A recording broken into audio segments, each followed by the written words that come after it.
안녕하세요. 오늘도 사연살롱을 찾아주셔서 감사합니다.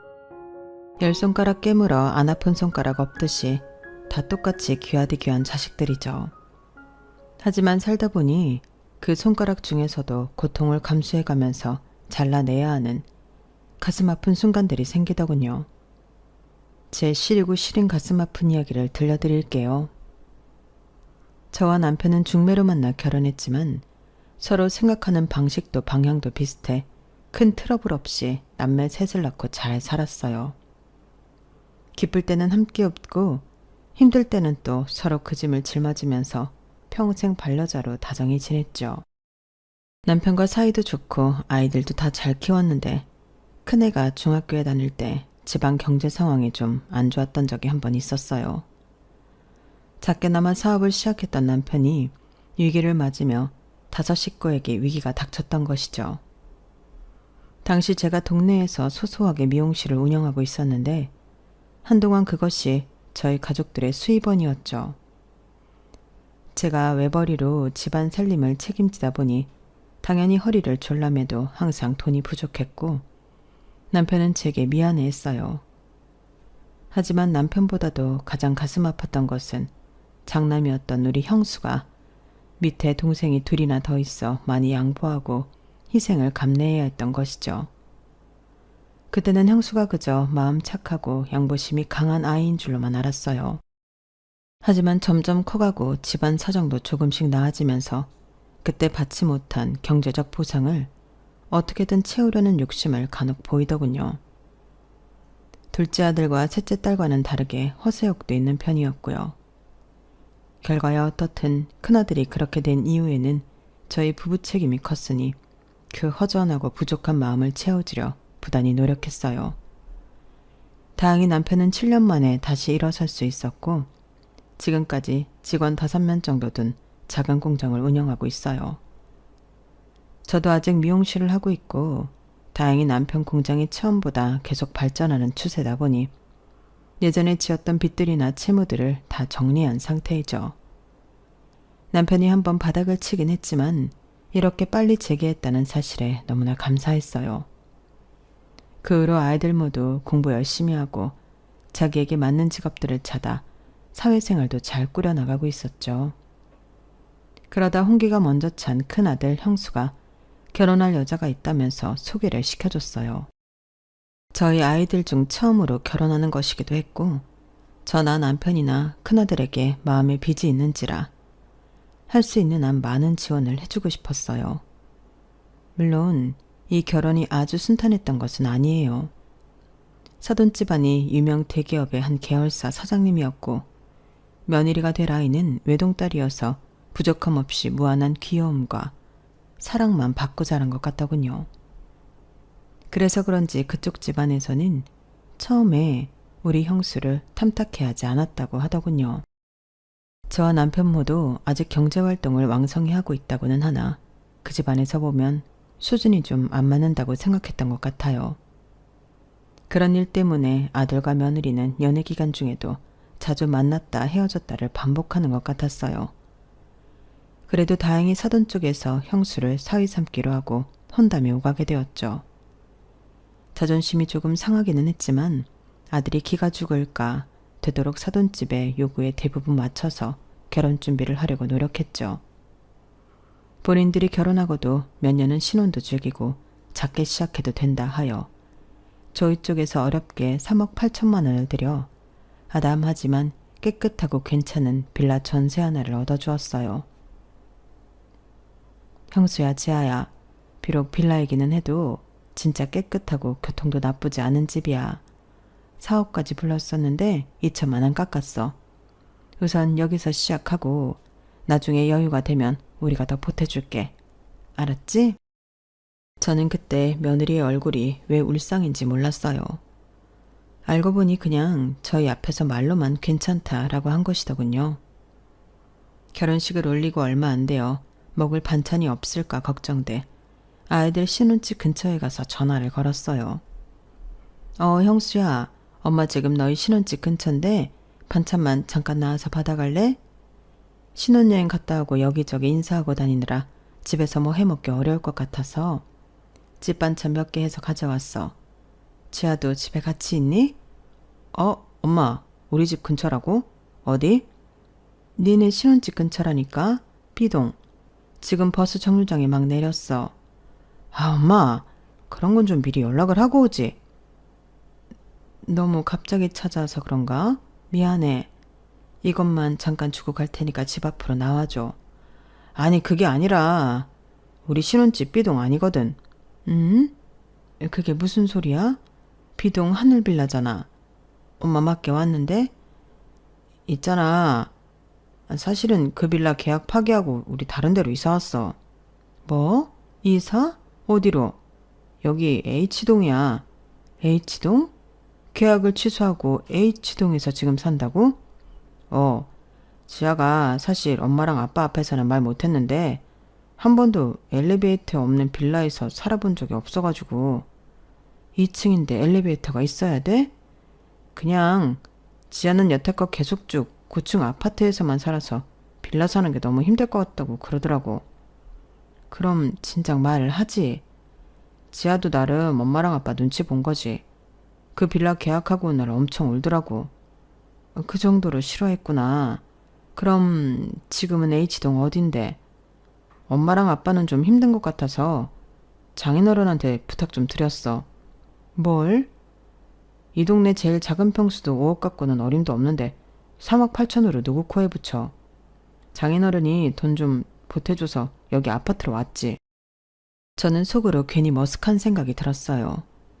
저희는 나름 해준다고 해준 것이 며느리는 말도 못할 만큼 싫었고 결국 사돈 쪽에 도움을 얻어 훨씬 좋은 아파트로 이사했다는 아들 말에 민망함이 들기까지 하더군요. 저희에게는 말 한마디 없이 며칠 상간으로 이사를 가버렸다는 사실이 솔직히 좀 서운하기도 했어요. 하지만 한편으로는 저희가 다 채워주지 못한 부분을 사돈이 보태주셔서 더 나은 환경에서 애들 부부가 산다고 생각하니 고마운 마음도 들더군요. 아무튼 그날 들고 갔던 반찬을 그대로 집에 가져오게 되었고 남편에게 자초지종을 설명했어요. 뭐? 한마디 말도 없이 그렇게 집을 바꿨다고? 지아가 아무래도 우리가 아직 어려워서 그때는 말을 못했나 봐. 빌라 같은 데는 친구 집에도 가본 적이 없대. 너무 싫었는데 우리 앞에서 티도 못 내고 형수한테 그렇게 하소연을 했나 보더라고. 그래서 결국 사돈 도움으로 더 좋은 데로 갔으니까 우리는 좀 멋쩍기는 해도 애들 입장에선 좋지. 아무리 그래도 우리가 전세금을 도와준 부분도 있는데 아무 말 없이 그렇게 해버린 건 애들 결혼한 지 얼마 되지도 않았는데 이런 걸로 얼굴 붉히지 말아요. 애들만 좋으면 됐지 뭐. 저희 설득으로 남편은 그나마 표정을 좀 풀고 잠자리에 들더군요. 저도 복잡한 마음이었지만 일로 아이들과 사이가 틀어지는 것이 싫어 그냥 좋게 생각하기로 하고 마음 먹었죠. 그렇게 아들과 며느리가 결혼한 지도 어느새 2년이 훌쩍 지나갔어요. 어느 날 형수가 잔뜩 짜증나는 목소리로 전화를 해 말하더군요. 아, 엄마, 우리 2년 만에 이사 가야 돼. 왜? 왜긴 집주인이 나가래잖아.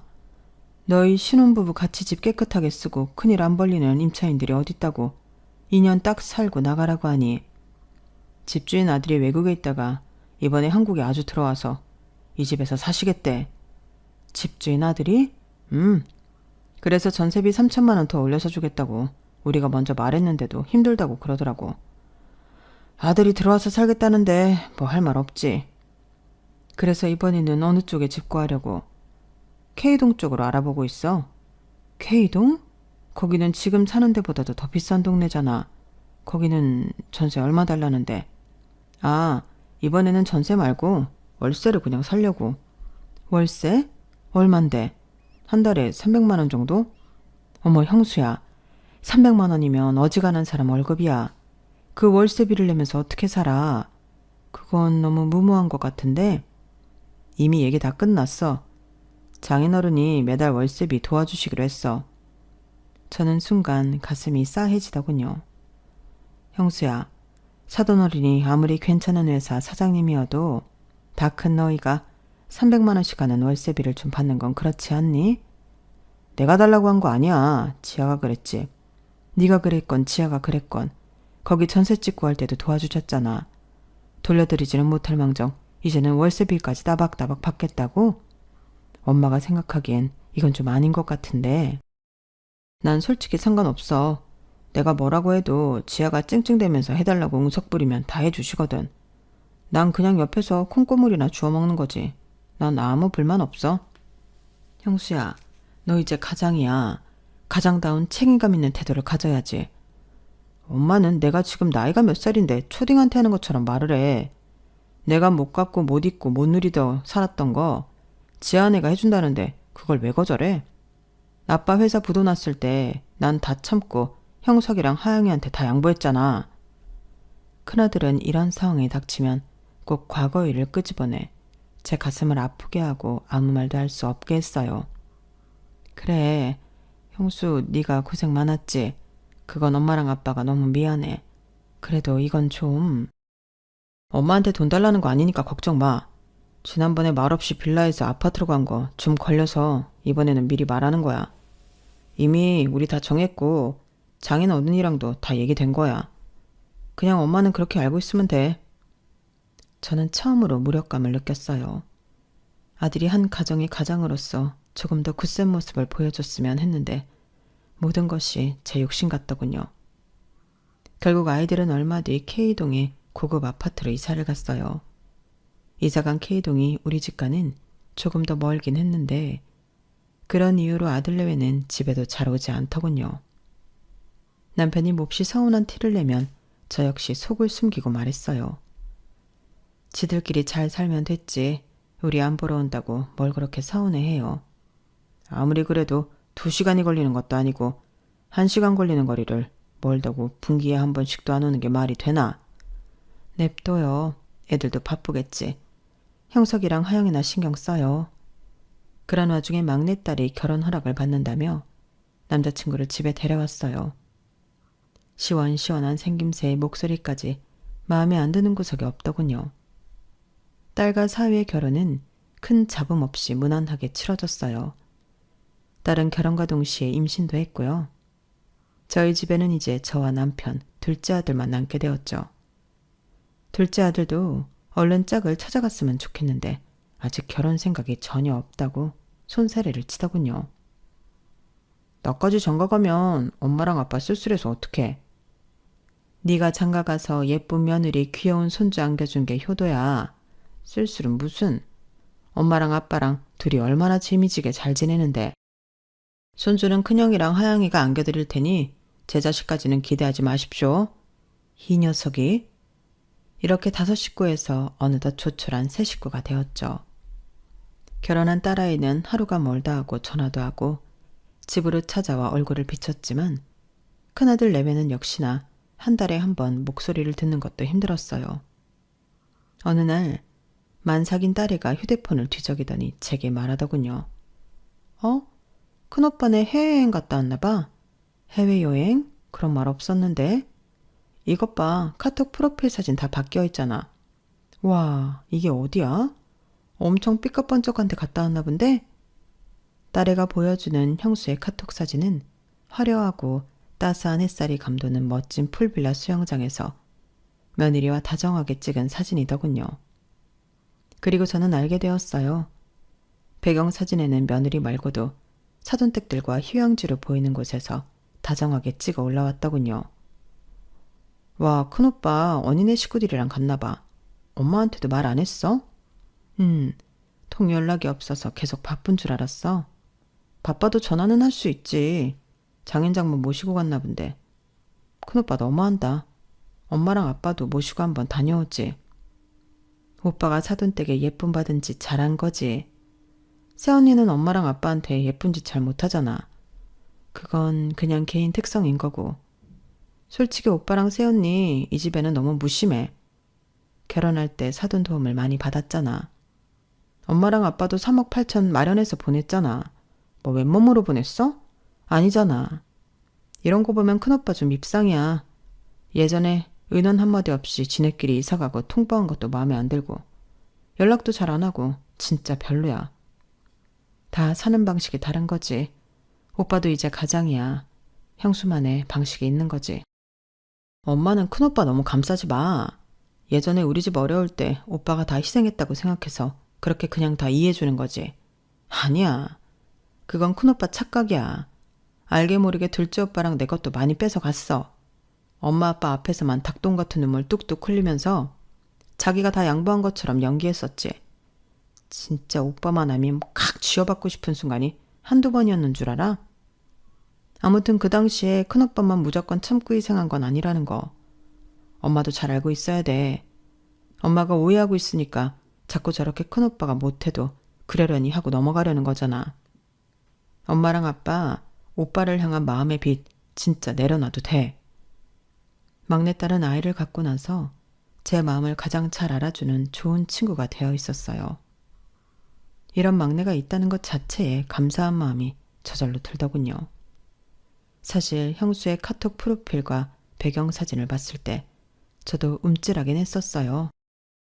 저희 부부와는 외식도 안 하는 아들 내외가 사돈댁 가는 해외여행을 갔다는 것이 내심 마음에 서운함으로 자리 잡더군요. 그러다 얼마 후 큰애들로부터 또 다른 소식이 전해져 왔어요. 뭐라고? 또 이사를 가야 된다고? 거기 들어간 지 1년 정도밖에 안 됐잖아. 다른 게 아니라 지아가 이번에 직종을 아예 바꾸고 싶대. 새로 배우고 하려면 지금 사는 집에서 왔다 갔다 하긴 너무 멀어서 어쩔 수 없이 이사 가야 돼. 그런데 이사 가면 형수 너도 회사랑 멀어지잖아. 너도 힘들어지는 건데 중간 합의점을 찾는 게 좋지 않겠니? 아, 나 회사 그만뒀어. 뭐? 언제? 갑자기 왜? 갑자기는 아니고 몇 달 됐어. 나 지금 회사 안 다녀서 그냥 지아가 다니기 좋은 데로만 가면 돼.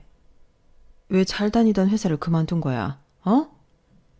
지난번에 장인어른 장모님 지아랑 사이판 여행 갔다 왔거든.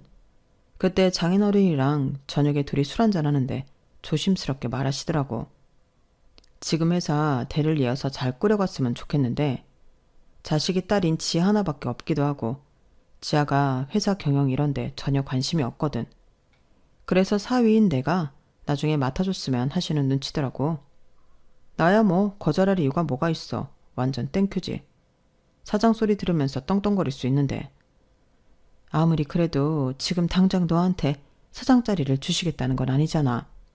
뭘 그렇게 성급하게 회사를 그만뒀어. 엄마, 언제든 물탈 준비를 하고 있어야지. 내가 미리 경영 공부도 하고 준비 태세를 갖춰놔야 아무 때나 갑자기 날 부르셔도 얼른 뛰어가서 자리를 잡지. 바로 사장 자리 앉으면 좋지만 아직 장인어른 창창하시고 하니까 뭐 밑에 본부장, 부서장 이런 것부터 맡겨주지 않으시겠어? 그때 돼서 나 회사 퇴사하고 뭐 공부하고 하면 늦잖아. 그러니까 미리 하는 거지. 본부장, 부서장 자리부터 주신대? 사돈이 그렇게 말을 하셨어? 아니, 직접 그렇게 말은 안 하셔도 눈치 딱 보면 알지. 밑에 자리부터 교육시켜서 나중에 장인어른 퇴직하시면 그 자리에 날 딱 앉히시겠다 이거지. 눈빛만 봐도 무슨 말씀하시려는지 뭘 원하시는지 내가 딱 알지. 약속받지도 못한 걸 왜 혼자 생각하고 그래. 약속 받은 거나 다름없다니까. 누가 봐도 수순이 그렇잖아. 외동딸만 있는 사장이 능력 있는 사위에게 자리 물려주는 거 약속이 뭔 소용이야 가족끼리. 가족 경영하는 거지 뭐. 저는 형수가 점점 더 많이 달라지고 있다는 느낌이 들었어요. 성공을 향한 야망이나 허세는 좀 있긴 했지만 이 정도로 허황된 꿈을 꾸는 아이는 아니었거든요. 절로 한숨이 나왔죠. 왜 형수가 계속 저렇게 변하는지 걱정도 되었고요. 이제 제 품을 떠난 자식이라 사사건건 간섭할 수도 없고 간섭을 한다 해도 바뀔 마음이 전혀 없어 보이더군요. 형수의 소식을 남편과 나누었더니 남편 역시 한숨을 크게 쉬더군요. 그럼 지금 그 집 월세도 사돈댁이 책임지고 있고 지아가 새로 뭘 시작한다는데 그거 자리 잡을 때까지도 도움을 주셔야 하는 상황이고 형수까지 왜 아무 계획 없이 퇴사까지 해서 아휴 도무지원 요즘 애들이 무슨 생각을 하는지 알 수가 있어야 말이지. 사돈댁이 아무리 돈이 많고 잘 산다고 해도 다 커서 결혼한 애들을 지금까지 감당하신다는 게 우리도 면목 없기도 하고 참 기분이 좀 그래요. 뭐 다른 연락은 없었고? 네, 그 월세집에서 나와서 지아가 원하는 쪽으로 이사한다는 것도 오늘 형수한테 처음 들었고, 직종을 바꾼다는데 뭘 하려는 건지도 모르겠고. 한숨이 절로 나오더라고요. 형수 이놈의 자식은 타들어가는 부모 마음을 알기나 하나. 간만에 전화해서 한다는 소리가 뭐 거의 다 통보식이니 진짜 마음에 안 들어. 남편 역시 아들 내외를 생각하며 혀를 끌끌 차더군요. 그날 이후 남편과 저는 며칠 동안 긴 의논을 했어요. 그리고 굉장히 어려운 결정을 내리기로 했죠. 저희는 함께 사는 둘째 아들 형석이에게 먼저 말을 꺼내고 이해를 구해야겠다 싶었어요. 형석아, 얘기 좀 할까? 무슨 일 있어? 다른 게 아니고 큰형이 지금 사는 집에서 나와서 또 이사를 해야 한대. 또? 왜? 지아가 직종을 바꾸려고 하는데 그걸 시작하는 곳이 지금 집이랑 먼가 봐. 그래서 좀 가까운 쪽으로 옮기는 게 좋겠다 그러더라고. 형 회사는? 그만뒀대. 나중에 사돈어른 뒤를 이어 경영을 배워놔야겠다고. 형수 형, 허영심이 아주 단단히 들었네. 자기 지금 하는 일이나 열심히 하지. 뭐 거기까지 욕심을 낸대. 훅 정말. 형수도 다 생각이 있고 계획이 있으니까 그런 결정을 했겠지. 생각은 무슨. 마음에 안 들어 하여간. 이상하게 둘째 아들 역시 막내딸처럼 큰아들을 좋게 생각하고 있지는 않더군요. 난 그 형수도 마음에 안 들어. 부잣집의 외동딸로 태어나서 아주 공주대접이 익숙하지. 시어머니 시아버지 명절이라고 오기를 하나 와도 앉아서 챙겨주는 밥 다 먹고 과일도 깎아주는 거나 다 받아먹기나 하고. 형도 그런 형수한테 한마디 할 법한데 아주 둘 다 똑같이 그러고 있더만. 형도 그 집 사위 되더니 자기가 무슨 왕자라도 된 것 마냥 굴어. 형도 완전히 변했어.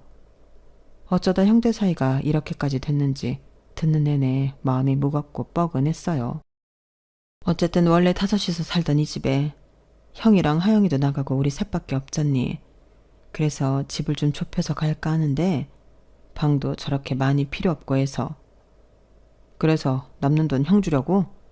형수랑 지아도 이제 슬슬 아기 가져야 할 텐데 언제까지 저렇게 자가 못 정하고 떠돌아다녀야겠어. 형수네 집 부자잖아. 거기서 해주면 되지. 이미 그쪽도 많이 받았어. 엄마랑 아빠도 염치가 있지. 이번에는 우리가 도와주는 게 맞아. 그리고 형석이 너도 지금 말이야 그렇지만 언젠가 결혼해서 출가할 수도 있잖아. 그럼 이 큰 집에 엄마랑 아빠 진짜 쓸쓸해서 못 살아. 상황이 이렇게 된 김에 큰형 좀 도와주자. 난 진짜 결혼 안 한다니까. 아유, 나중에 후회할 소리 그렇게 단호하게 하지 마셔요, 아드님. 아무튼 지금은 이렇게라도 형 도와줘야 엄마랑 아빠가 진짜 후회 안 할 것 같아. 엄마랑 아빠가 그렇게까지 해서 도와준다고 형이 고마워할 것 같아? 첫 신혼집 해준 것도 싫다고 저쪽 집 돈 보태서 말도 없이 홀라당 이상한 형인데 이번에 마지막으로 도와줘야 엄마 아빠의 마음이 편할 것 같아. 내가 뭐 이 집 살 때 기여한 것도 없으니 딱히 할 말은 없지만 그래도 좀 그래. 알았어. 우리 형석이한테도 엄마랑 아빠가 미안하지. 그래도 혹시 몰라서 네 결혼 자금은 따로 빼뒀으니까 걱정 마. 엄마, 나 진짜 결혼 안 해. 에휴, 퍽이나? 그렇게 우리는 중대한 결정을 내렸어요. 사실 저희 집은 좀 오래되긴 했지만 평수도 넓고 주변 인프라가 워낙 잘 되어 있어서 언제부터인가 계속해서 집값이 꾸준히 오르더군요. 새로 짓는 요즘 집처럼 순살 아파트인지 아닌지 걱정할 필요도 없고 인테리어만 싹 바꾸면 최신 아파트보다 더 좋아 보이는 집도 많더군요. 저희 부부는 부동산의 시세를 알아보기 시작했어요. 지금 사시는 곳이 다른 단지보다 평수도 크고 잘 빠져서 지금 파셔도 좋기 17억은 받으실 수 있을 겁니다. 정말요? 생각보다 많네요. 솔직히 팔기는 아까운 집인데 정말 파실 건가요? 네, 저희 식구 수에 비해 이 집이 이제는 너무 커서요. 그러시군요. 이 주변 집은 내놓는다고 입김만 불어도 서로 계약하려고 난리니까 새 주인 찾는 건 시간 문제일 겁니다. 어쨌든 내놓는다고 하시면 좋은 가격으로 받아들일 테니 걱정하지 마세요. 생각보다 큰 액수에 저희 부부는 기분이 좋았어요.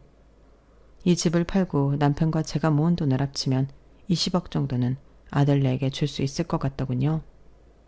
저는 기쁜 마음으로 형수에게 전화를 걸었어요. 형수야, 혹시 주말에 시간 되니? 지아랑 같이 집에 좀 올래? 이번 주말에 장인어른이랑 낚시 가기로 해서 다음 주에 시간 되면 갈게. 그렇구나. 중요한 말할 것이 있어서 그러니까 꼭 시간 내서 와.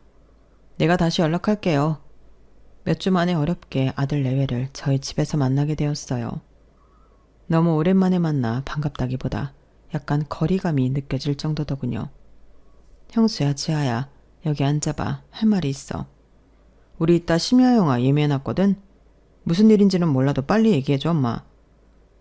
다른 게 아니라 형수 너도 막내 하영이도 다 결혼하고 이 집에 없잖니.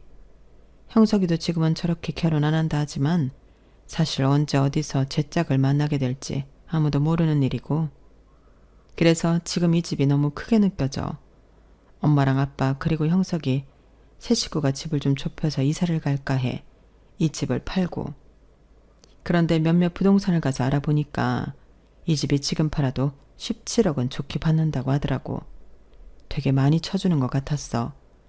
거기에 엄마 아빠 저금해 놓은 거 보태면 20억 정도 될 것 같거든. 그래서 집 한 돈을 너희한테 주면 어떨까 하고. 요번에 너희 또 이사 가게 생겼잖아. 계속 전세랑 월세 살면서 떠다니지 말고 아예 그 돈으로 너희 차가를 사면 어떨까. 한 곳에 정착하면 이제 일을 바꾸거나 하는 것도 좀 더 신중해질 테고 사는 곳에 애착도 더 생길 테니까. 그리고 너희 아이 낳으면 더 정신없어질 텐데 미리 딱 자리 잡는 것도 나쁘지 않을 것 같아서. 어때? 이 집을? 큰아빠가 세 식구 딸게 딱 좋은 집 하나를 갖고 계시거든. 위치도 나쁘지 않고 그거를 우리가 가서 살고 이 집은 처분해서 너희 도와줄까 해서. 그동안 사돈 어른들이 너무 많이 도와주셔서 우리도 도리를 좀 해야 될 것 같아. 지아 의견은 어떠니?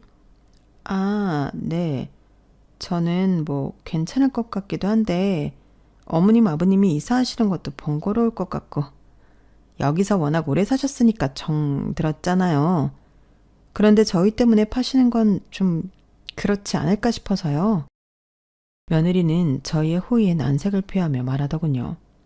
사실 당연히 감사하다는 인사를 받을 줄 알았는데 그런 답을 듣게 되어 저도 적잖이 놀랐어요. 그래도 며느리가 예의상 거절을 한 건 아닐까 싶었죠. 우리 걱정은 하지 마. 이 집 처분하고 너희 줘도 우리 세 식구 사는 건 전혀 문제 없어. 집값도 생각보다 훨씬 많이 올랐고 아빠도 요즘 공장 일이 두세 배는 더 바빠졌거든. 엄마 단골은 말할 것도 없고. 이 정도 속도라면 우리 노후도 걱정 없고 갑자기 형석이가 결혼한다고 해도 보태줄 정도는 돼. 며느리는 계속해서 곁눈질로 형수에게 눈치를 주고 있었고 아들 역시 머리를 극적이며 할 말을 뜸들이더군요. 엄마 아빠 1년에 매출이 얼마나 되지?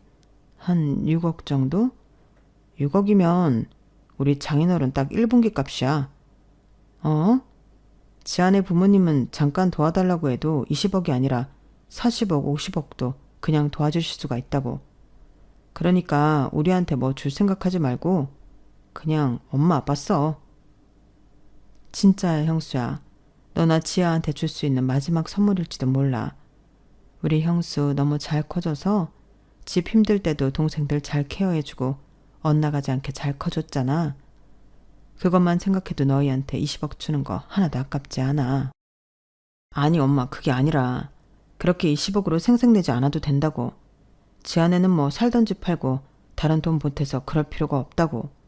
그냥 깔끔하게 20억 주고 끝. 이렇다고. 알겠어? 생색? 형수 네 눈에는 지금 엄마 아빠가 생색내는 것 같아? 생색이지 기부도 아니면서 뭐가 이렇게 설명이 길어. 우리 영화 늦게. 형수야, 엄마의 뜻을 네가 잘못 받아들인 것 같은데 엄마도 내 뜻을 잘못 받아들인 것 같은데 엄마랑 아빠가 이 집 팔고 어쩌고 저쩌고 구구절절하게 안 해도 된다고. 지아네 부모님은 그냥 군말 없이 한 방에 딱 해결해 주신다니까. 그건 사돈댁 느겨인기가 그런 거고 이거는 엄마랑 아빠가 너희 도와주고 싶은 마음에서 말한 거야. 그러니까 안 도와줘도 된다고요. 그 돈 필요 없으니까 엄마 아빠 만난 거 많이 사 잡수시라고요. 아들의 비아냥거리는 말투에 저는 몹시 당황했고 며느리는 뭐가 웃긴지 옆에서 희죽거리며 웃더군요. 아들에게 이런 소리나 들으려고 했던 말은 아닌데 너무 어이가 없고 분하기까지 했어요. 형수야, 너희한테 그 돈을 준다고 해서 우리는 생색 낼 생각 추워도 없었고 뭐 바라는 것도 없었어. 왜 엄마랑 아빠의 말을 왜곡해서 받아들이니? 그냥 우리끼리 알아서 잘 산다니까. 그만 간섭하고 냅두세요 우리. 너희 자식 다시 한번 말해봐. 뭐가 어쩌고 저째? 옆에서 고개를 숙이고 모든 대화를 듣고만 있던 남편의 얼굴이 울그락불그락하며 큰 소리가 나기 시작했어요. 지 안에 부자인 거 땅이 알고 하늘도 다 알지. 그런데 엄마랑 내가 너희한테 마음이 쓰여서 좀 도와주고 싶다는 건데 거기서 생색이라는 말이 왜 나오고 사돈댁이랑 왜 비교하는 말들을 하니? 우리가 그렇게도 우습게 보이니? 네 엄마가 이 일로 며칠 밤을 잠도 못 자고 고민하더라. 형수 너한테 마음의 채무가 너무 깊다면서. 그런 네 엄마 마음도 모르고 너는 뭐가 잘났다고 그렇게 막말을 하는 거니? 지아 너도 참 그래. 너 여기 시댁 거의 1년 만에 오는 것 아니니?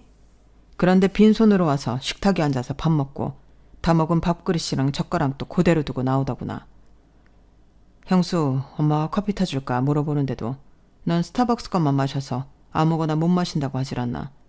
복숭아 잘라줬는데도 색깔이 이상하다고 포크로 휘적대기만 하질 않나. 내가 옆에서 보고 참다 한마디 하는 거다. 며느리는 남편의 꾸지람에 금세 눈이 시뻘개져서는 닭똥 같은 눈물을 뚝뚝 흘리더군요.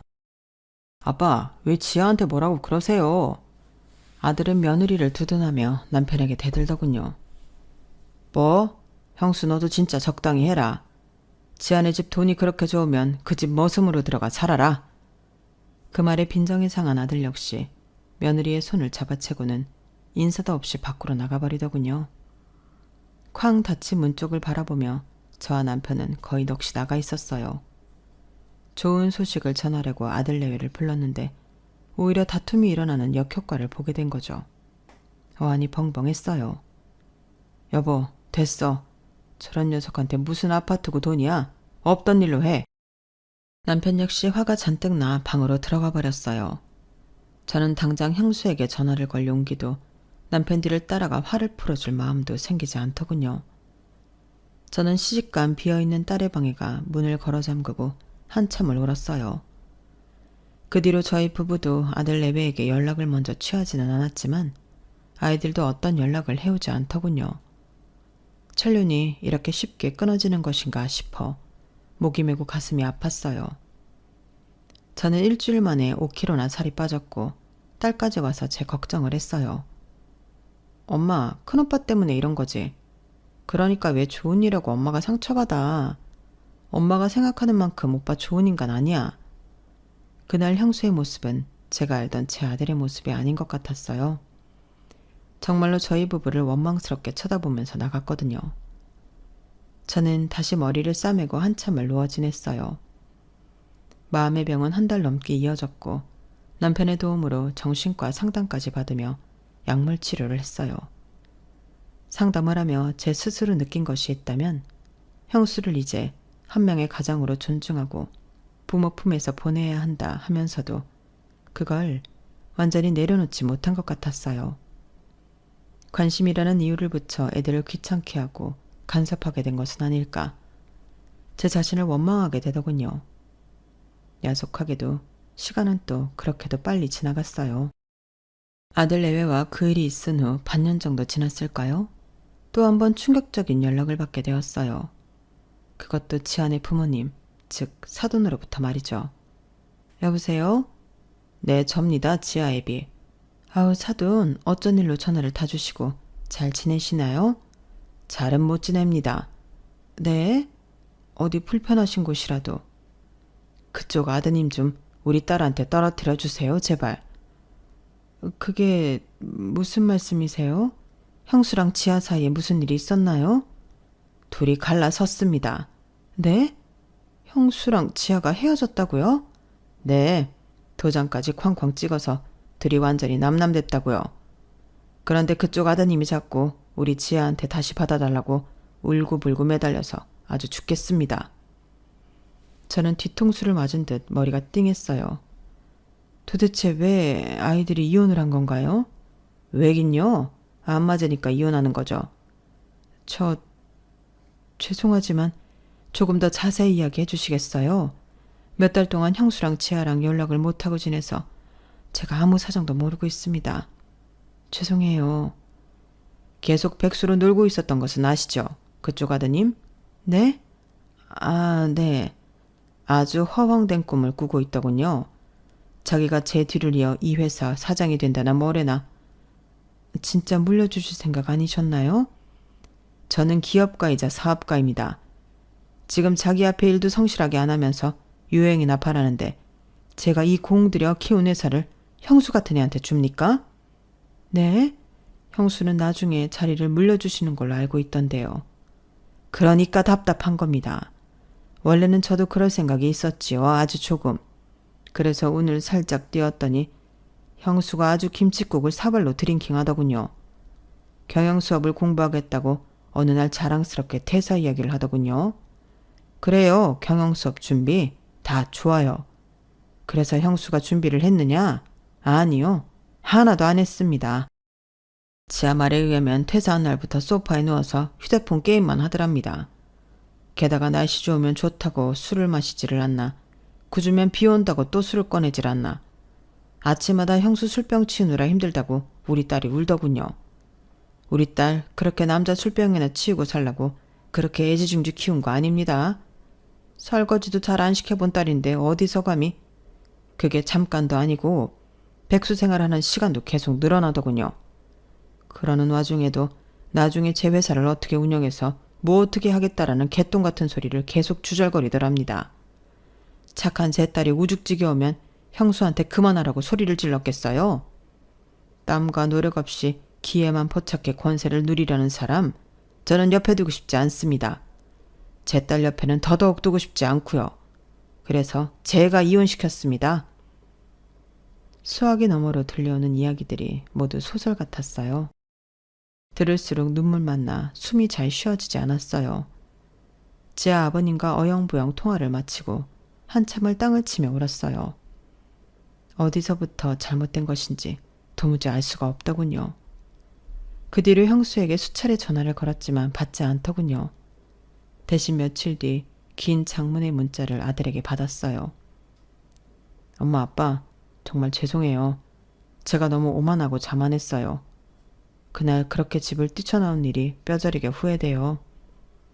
부모님은 어려운 환경 속에서도 저를 이렇게나 잘 길러주셨는데 그 오래 살아 정든 집까지 팔아 저를 도와주시려고 했는데 제가 뭐에 씌인 건지 그게 고운 시선으로 보이지 않았어요. 아니, 제가 미쳤던 것 같아요. 다시 한번 너무 죄송하고 또 죄송해요. 부모님을 직접 찾아뵙고 머리가 깨질 때까지 용서를 빌고 싶지만 지금 아직 용기가 나지 않은 제 자신이 너무 싫습니다. 당분간 다른 곳에 내려가 지낼게요. 제 마음이 정리되고 부모님 얼굴을 뵐 용기가 생기면 다시 돌아올게요. 지금은 너무 면목이 없어서 고개를 들 수가 없습니다. 그동안 건강하시고 제 걱정은 하지 마세요.